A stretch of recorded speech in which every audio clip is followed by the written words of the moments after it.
মধ্যে মর্যাদায় ছোট বড় করা যাবে না।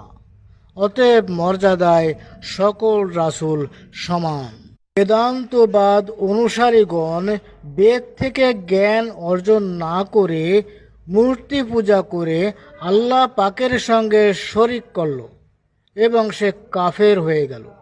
ঈমানদারগণ পবিত্র কোরআন থেকে জ্ঞান অর্জন না করে চলছে পবিত্র কোরআনের বিপরীত। পবিত্র কোরআনের একটি আয়াত হলেও যারা মানে না, তারা যেন স্বয়ং আল্লাহ পাককেই মানল না এবং তারা কাফের হয়ে গেল।